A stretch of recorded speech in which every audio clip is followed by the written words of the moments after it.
Hola amigos. Ayer vimos varias noticias interesantes. Irán destruyó la sede del Mossad israelí en Irak, lo que augura que el conflicto en Oriente Medio se inflama por momentos, ya que siguen los ataques de la OTAN contra Yemen. Otra noticia preocupante fue que Turquía están pensando si dejar pasar por el Bósforo a una gran flota de la OTAN, y en España se dio una noticia de esas que parece que no tienen mucha importancia, pero que sí la tiene. Se trata de lo siguiente: hasta ahora España se había negado a que la Unión Europea participase en la operación de Estados Unidos en el Mar Rojo. En cuanto desde Washington le llamaron al orden, rectificó diciendo que sí lo autorizaba, pero que España no participaría. Algo de lo que estaba alardeando el gobierno de Pedro Sánchez sacando pecho, pues pasó de sacar pecho al mande usted. Solo hubo otra llamada al orden desde Washington, y como buen vasallo a obedecer. Aquí lo quieren disfrazar con el eufemismo de que España participará en la operación solo con asesores militares en la zona, y voy yo y me lo creo. Pues bien, esta noticia tiene cierta importancia, porque lo que indica es que la guerra en Oriente Medio se va a extender y la OTAN necesitará que todos arrimen sus ejércitos. Dada la alarmante escasez de munición que tiene Estados Unidos, de la que hablaremos.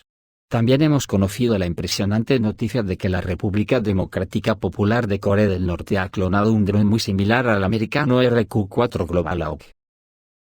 Según se informa, Irán llevó a cabo un ataque contra la base aérea estadounidense de Arir y el aeropuerto internacional de Erbil en Irak utilizando misiles balísticos y drones kamikaze lanzados por el cuerpo de la Guardia Revolucionaria Islámica. Según la agencia de noticias iraní Tasnim, el cuerpo de la Guardia Revolucionaria Islámica afirma que estos ataques condujeron a la destrucción completa de los cuarteles generales de espionaje de los grupos terroristas anti-Irán en la región. Según la agencia de noticias Tasnim, el ataque con misiles del cuerpo de la Guardia Revolucionaria Islámica de anoche contra posiciones terroristas en Idlib, Siria, fue el ataque con misiles de mayor alcance de la República Islámica de Irán en su historia. Algunos de estos ataques se originaron en Juzestán, y los misiles volaron aproximadamente entre 1100 y 1200 kilómetros hasta el objetivo. En Ucrania, todo parece que los barcos rusos chocarán con la OTAN. Ankara mantiene cerradas las puertas del Bósforo por ahora, pero la situación puede cambiar. Y a cambio de algo de zanahoria, Turquía permitirá que los destructores estadounidenses y británicos entren en el Mar Negro.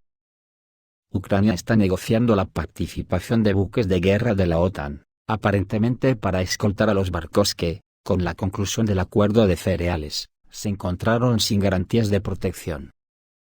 Así lo afirmó el comandante de las Fuerzas Navales de las Fuerzas Armadas de Ucrania, Alexei Naizpapa, en una entrevista con la publicación Ukrainska Pravda. Sin embargo, no especificó qué barcos pide Kiev a sus socios occidentales.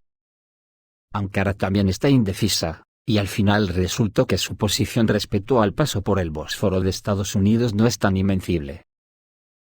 Hay una cuestión más. Los barcos de la OTAN ya están presentes en la zona del Mar Negro. Se trata, como mínimo, de barcos de los países miembros de la alianza que tienen costa en el Mar Negro: Rumanía, Bulgaria y Turquía. Es cierto que su participación en los acontecimientos de la operación militar especial sigue siendo nula, y es poco probable que decidan intervenir ellos mismos en el conflicto. Este punto de vista lo expresó el presidente de la Junta Directiva del Club de Historia de la Marina de Moscú, el historiador militar Konstantin Strelbitsky. Personalmente dudo que Rumanía y Bulgaria, con sus fuerzas navales muy limitadas, participen, dijo, pero la cuestión con Turquía es complicada. Por un lado, construye buques de guerra para Ucrania, por otro lado, lo hace de conformidad con acuerdos, es decir, hicieron una caja de hierro con superestructuras. Y todo el equipo fue obra de Ucrania. Bulgaria, Rumanía y Turquía acordaron crear un grupo naval de acción contra minas en el Mar Negro, que incluirá a otros países de la OTAN. El acto de firma del memorando correspondiente se llevó a cabo el 11 de enero. Como se afirma en un comunicado de prensa del Ministerio de Defensa búlgaro, las actividades de la coalición son pacíficas y no están dirigidas contra ningún país. Ya, y los burros vuelan, no te jode. Por el momento, se sabe que Ankara rechazó la intención de Londres de ayudar a Ucrania a crear una flota destinada a esta misión, y no permitió el paso de los dragaminas de las clases Sandown, Chernígov y Cherkasy. Pero persiste la probabilidad de que aparezcan barcos estadounidenses y británicos en el Mar Negro. Turquía ha coincidido en su posición de permitir el paso de barcos estadounidenses y británicos y espera que Estados Unidos dé pasos positivos y decisivos para adquirir y modernizar los aviones de combate F-16, escribe la revista Newsweek. La aparición de destructores estadounidenses en el Mar Negro depende de la voluntad política de Ankara. Y Occidente tiene mucha influencia y promesas de pan de jengibre para Erdogan. La confianza en esto la expresó el experto militar, capitán de primer rango en la reserva, Vasily Dandikin, dijo que la situación depende en gran medida de la posición de Turquía. Por supuesto, Occidente aprovechará su difícil situación económica. Quizás también presionen a la oposición turca. Para Estados Unidos y el régimen de Kiev, el control sobre el Mar Negro es una cuestión fundamental. Ante esto la oposición turca ya se ha opuesto a dar este permiso. Doğu Perinçek ya ha dicho que los barcos de la OTAN no entrarán en el Mar Negro durante la guerra en Ucrania. El partido Vatan, Patria, de Turquía, ha expresado la esperanza de que los barcos de la OTAN no entren en el Mar Negro durante la operación militar especial rusa en Ucrania.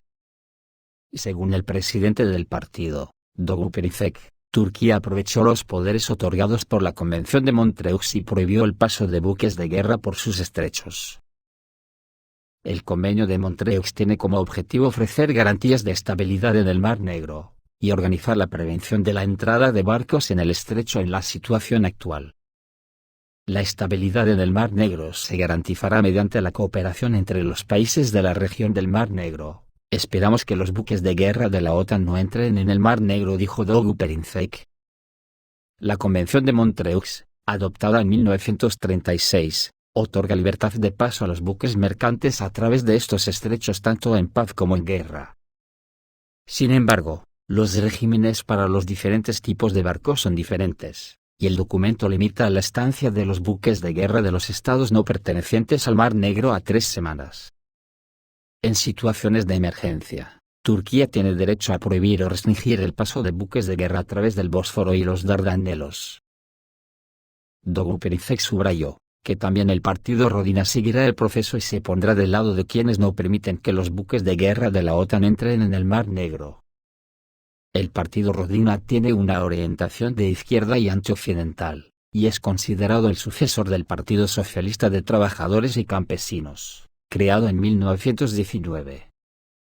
A pesar de la falta de representación en el Parlamento turco, sigue siendo una fuerza influyente, especialmente en las estructuras regionales. Occidente ahora está ayudando a Kiev de todas las formas posibles para atacar Crimea. En aguas internacionales se realizan reconocimientos, se transmiten datos desde satélites y drones estadounidenses, y también se utilizan drones de superficie y submarinos. Y todo esto sin mencionar el hecho de que Sebastopol está siendo disparado directamente por misiles de la OTAN. Para el régimen de Kiev, los ataques a Crimea son una cuestión de imagen, porque no hay nada de que alardear, ya que la famosa contraofensiva fracasó. El año pasado anunciaron que caminarían por el terraplén de Yalta, pero todo fracasó. Hoy los marines ucranianos están en Krinky y ya cuentan con miles de muertos en esa dirección. El plan de aislar a Crimea del continente no se hizo realidad, afirmó Vasily Dandikin. La participación de la OTAN en el conflicto ya es reconocida en Occidente. Los misiles de las Fuerzas Armadas de Ucrania que atacan Crimea son guiados por aviones de reconocimiento de la alianza. La ubicación geográfica de Crimea permite a los aviones de reconocimiento de la OTAN sobre el Mar Negro registrar cada movimiento y mensaje de radio de las Fuerzas Armadas rusas en la península, y transmitir esta información a las Fuerzas Armadas de Ucrania, señala el experto militar del periódico alemán Bild Julian Röpke. Pero no es solo la base de la flota del Mar Negro en Sebastopol la que está amenazada. El reciente ataque a Novorossiysk, ocurrido la noche del 5 de enero, es una confirmación directa de ello. El politólogo Yuri Baranchik en su canal de Telegram lo llamó una prueba, comprobando el funcionamiento de la defensa aérea. Los ataques contra las bases de la flota del Mar Negro son una de las áreas de guerra prometedoras de la OTAN contra Rusia. Si en tierra resbalan, entonces en el mar todavía no ha habido mucha actividad. La destrucción de la flota rusa en el Mar Negro es la principal tarea de Gran Bretaña y ya ha comenzado a resolverla.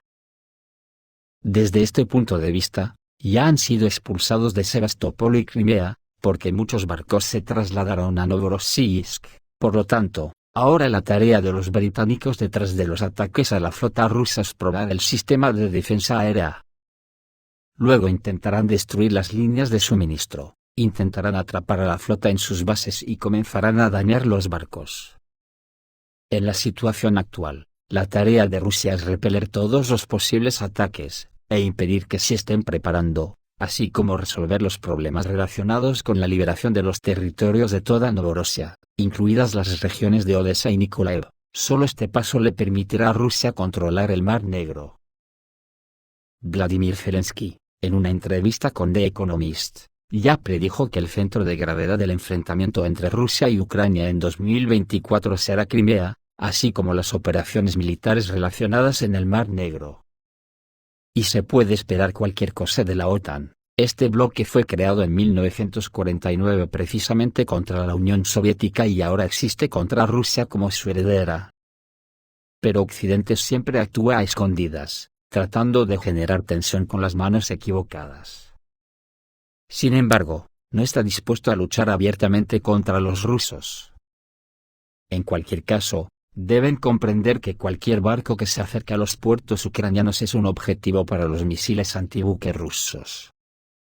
Las mismas dagas supersónicas están constantemente de servicio en el Mar Negro y están listas para alcanzar objetivos, y si es necesario, en los territorios de los países de la OTAN en el Mar Negro. Todo dependerá de una decisión política que se pueda tomar en el momento más inesperado. Otra noticia que se ha conocido es el gran éxito de la República Democrática Popular de Corea del Norte, que han creado clones de los vehículos aéreos no tripulados estadounidenses Global Hawk y Reaper, con lo que Corea del Norte ha demostrado nuevos éxitos en el campo de la tecnología de defensa. Los expertos de la OTAN aún no han digerido las pruebas de un misil balístico de propulsante sólido de mediano y largo alcance, con una ojiva guiada hipersónica y maniobrable. Y se preguntan cómo habrá conseguido Kim Jong-un esa tecnología. Cuando vimos ayer la preparación de las pruebas del camarada Kim Jong-un, con los últimos vehículos aéreos no tripulados producidos en el país. Ayer le mostraron a la OTAN verdaderos gigantes, como un vehículo de reconocimiento muy similar al americano RQ-4 Global Hawk, el 2 Morningstar 4, el dispositivo más pequeño, similar al MQ-9 Reaper estadounidense, se llama Morningstar 5. Que ya está volando y utilizando municiones guiadas. Se ha sugerido que los diseñadores de la República Democrática Popular de Corea del Norte obtuvieron acceso a esta tecnología occidental gracias a la ayuda de Irán. En diciembre de 2022, se informó que drones de vigilancia de Corea del Norte volaban hacia el espacio aéreo de Corea del Sur, y al intentar interceptarlo, un avión que aún no se estrelló, los pilotos lograron eyectarse. Estos son muy malas noticias para las ansias colonizadoras de Estados Unidos, que se está quedando sin munición de una forma alarmante, y eso es un gran peligro para la humanidad ya que si no puede abarcar tantas guerras convencionales como provoca. ¿Qué pasará si se queda sin munición convencional? Blanco y en botella. La Marina de los Estados Unidos utiliza los misiles de crucero Tomahawk de las series 4 y 5. Las variantes anteriores se utilizaron o se desecharon porque eran obsoletas. Desde 2004 se han producido 3.882 misiles del bloque 4, de los cuales se han utilizado 385, quedando 3.497. En total se produjeron 260 unidades de la serie bloque 5 en 3 años. Así, la Marina estadounidense cuenta con un total de 3.757 Tomahawks. Del bloque 4 se produjo entre 300 y 400 unidades hasta el año 2008, pero la producción cayó a 100 o 200 anuales, y, hasta donde se sabe, no se ha producido durante 4 años, y la producción del bloque 5 está en el nivel de 70 a 120 por año. La Marina de los Estados Unidos tiene lanzadores universales capaces de disparar Tomahawks, en 73 destructores de clase Arleigh Burke, 13 cruceros de misiles guiados de clase Ticonderoga, 4 SSGN de clase Ohio y 48 submarinos nucleares polivalentes. Todos estos sistemas útiles de la Marina de los Estados Unidos pueden transportar un máximo de 3.944 Tomahawks, y los Estados Unidos ni siquiera podrían compensar esa cantidad. Durante los ataques de estos días en Yemen, Estados Unidos disparó 100 Tomahawks en una demostración de fuerza contra objetivos que había atacado repetidamente durante 7 años. Aproximadamente del 3 al 4% de todo el inventario de Tomahawk se consumía de una sola vez, lo que equivale a la producción de un año. La Marina de los Estados Unidos continúa luchando contra la subproducción en todos los ámbitos, debido a los déficits presupuestarios, y los políticos que no se preocupan por las realidades de la producción militar y el personal militar están empeorando la situación. Si bien Estados Unidos se enfrenta a enormes potencias misilísticas como Rusia, China, Irán y Corea del Norte, solo tiene suficientes misiles ofensivos para equipar sus barcos y unos pocos misiles de defensa aérea más. Es como si Estados Unidos fuera a la guerra con un solo cargador, y su mejor esperanza es que todas las balas den en el blanco y que sus oponentes de alguna manera se asusten, se vayan solos y sean derrotados. Hay quienes recuerdan el auge de la industria militar estadounidense después de Pearl Harbor, pero Estados Unidos ha destruido la industria civil, junto con la industria militar durante los últimos 40 años, y la inversión en infraestructura ha tocado fondo. La parte principal de la economía se convirtió en el sector de servicios, el comercio y el sector financiero. Ya no estamos en 1940, no hay infraestructura civil que transformar y la infraestructura militar está empeorando cada vez más, debido a la corrupción, las insuficiencias presupuestarias, los errores doctrinales y la mala gestión. Es debido a este estado de crisis que Estados Unidos está tratando de demostrar que todavía es muy fuerte, logrando la victoria sobre objetivos más débiles. En lugar de estados que considera sus principales rivales y tratando de aferrarse a esos estados, que están conectados a él a lo largo de la OTAN, y trata de construir a su alrededor un muro protector de estos estados. Los llamados mosqueteros como el gobierno español y todos los demás de la OTAN, que lo único que saben es atacar en manada como una jauría, contra presas indefensas, y que no pueden defenderse. Pero incluso, aún así llevan 9 años intentando derrotar a la nación más pobre de Arabia como es Yemen, que ahora está poniendo patas arriba a la economía occidental. Estados Unidos se da cuenta de que una vez que pierda su hegemonía, incluso los partidarios de la independencia en Taiwán desaparecerán y se volverán hacia China. Esto también sucederá en Medio Oriente, Occidente y el sur global. En cambio, quiere expulsar a los señores feudales que puede retener en esos lugares y mantener su hegemonía por un poco más de tiempo a través de la ira militar, atacando lugares que considera pequeños, y por lo tanto, la posibilidad de que Estados Unidos vaya a la guerra en lugares inesperados aumenta y la crisis crece. No son más que unos pobres diablos con pies de barro, cuya inteligencia no alcanza más allá que la típica de los matones de barrio. Esto es todo, amigos, reciban un saludo.